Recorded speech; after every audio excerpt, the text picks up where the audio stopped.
OBC का सियासी reservation बरकरार रखे जाने का मुतालबा राष्ट्रीय ओबीसी महासंघ की जानिब से किया गया है। इस मामले में राष्ट्रीय ओबीसी महासंघ के मराठवाड़ा सदर शंकर नांदेड़कर की क़यादत में जिला कलेक्टर की तवस्सुत से सदर जमहूरिया और वज़ीर आज़म को मेमोरेंडम भेजा गया।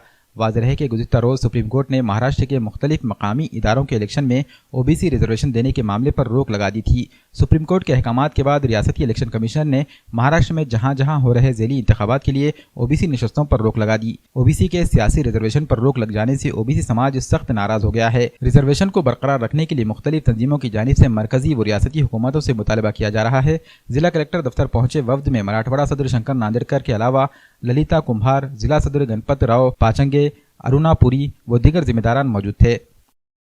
आज हमने महामहिम राष्ट्रपति जी तथा प्रधानमंत्री जी तथा मुख्यमंत्री जी इनको ज्ञापन के द्वारा माननीय जिलाधिकारी साहब के द्वारा ज्ञापन दिया है।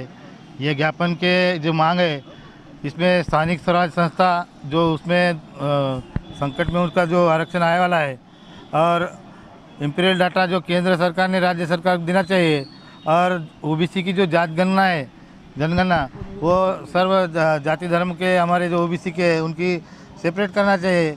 इससे जो भी हमारे को जो सुविधा मिल सकती है वो मिलने के चांसेस है। और मैं और एक बात बोलना चाहता हूँ, जो पंतप्रधान साहब है वो हमारे ओबीसी के थे, लेकिन ओबीसी के रहते हुए ओबीसी के समाज पे अन्याय हो रहा है और ये अन्याय उन्होंने नहीं होने देना चाहिए, क्योंकि